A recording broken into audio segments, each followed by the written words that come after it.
Let's talk about the state of my Etsy store in 2025 and things I learned this year. Welcome, I do sewing and DIY related content, and in case you didn't know, I actually have an Etsy store where I sell digital sewing patterns. Now, I thought that this would be kind of a fun video to do, just talk about the state of my Etsy store. This year, I really tried to expand with some bigger projects, such as the Christmas tree skirt, the bag, as well as keeping with some of those smaller products like the scrunchie, bookmarks, ornaments. So I thought this could be a really interesting video if you have an Etsy store and kind of want to compare, or if you're thinking about having an Etsy store, or if you're just curious. So this is what my Etsy store looks like. I currently have around 24 patterns listed. So it shows that I've been on Etsy for 13 years.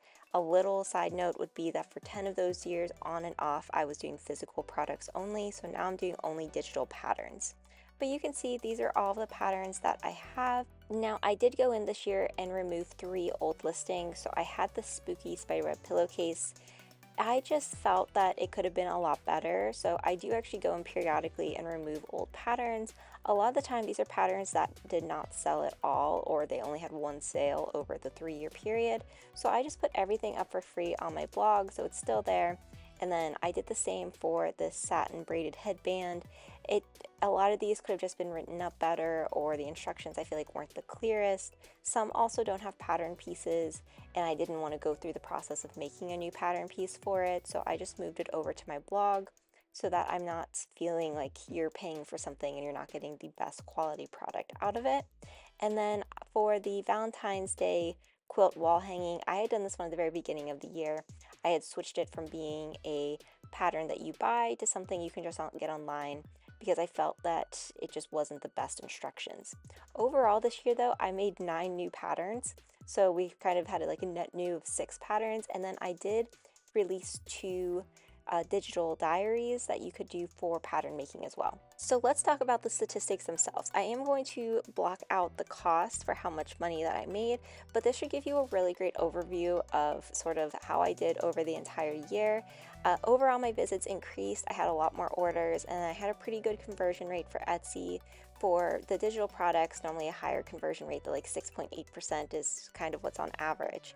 I also did really well with reviews, so the 4.9 star average is fantastic. I read every single one of your reviews, so if you leave a review, I will read it. It was also really cool to see that we had gone to 13 different countries, so people from 13 countries bought my patterns, which was awesome. And then I did have a lot of favorites as well. So what were the best selling patterns? First was the pot holder.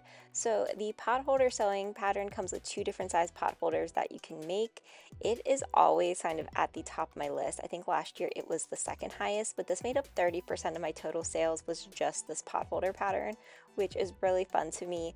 I loved when this came out. I make them for gifts for people, and it's just a really fun, quick, easy pattern that you can make. It can also be good for decoration. So I'm so happy that this one does so well. Now the second was actually the scrunchie sewing pattern. So in years past, this was actually number 1, so it kind of dropped this year. Even with that though, it still made up 20% of the total sales just for the scrunchies. I do sort of anticipate that this may get a little bit lower over time. I think scrunchies are kind of on their way out as a trend that we're taking place, but we'll see what happens in 2026. This still probably is one of my favorite patterns just because I love scrunchies a lot.